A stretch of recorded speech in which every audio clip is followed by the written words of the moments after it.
सखी राते मुआला से बचनी पलंग के पाटी धके चार बेरे हफनी सखी रे सुनिए सखी राते मुआला से बचनी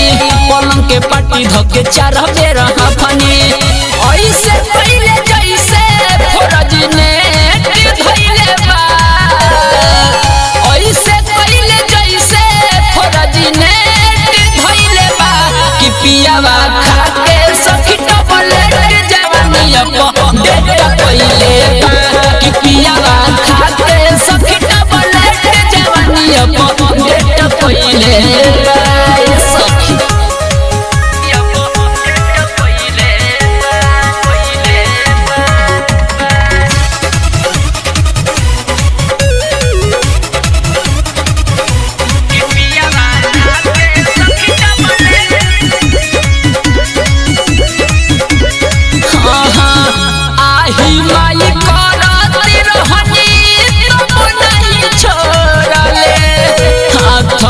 के चूड़ी सखी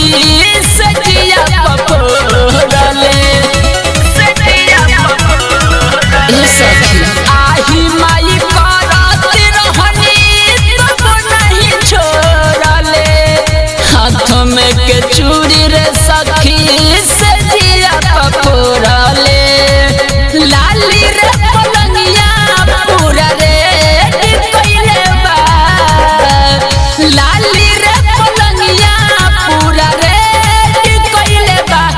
पियावा खाके सखी टबलेट जवानी अपन बेटा पहिले बा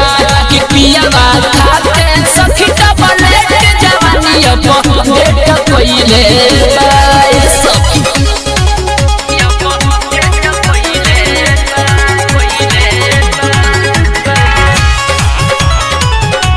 त्रिगुण स्टूडियो राजपुर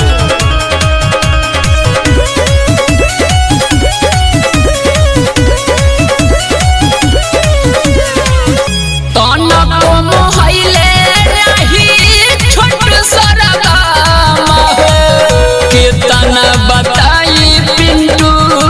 तोहरा से हम हो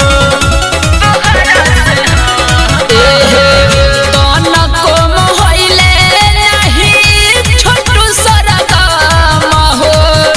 कितना बताइए पिंटू तोहरा से हम हो पानी पानी सोनू पूरा खेत कइले बा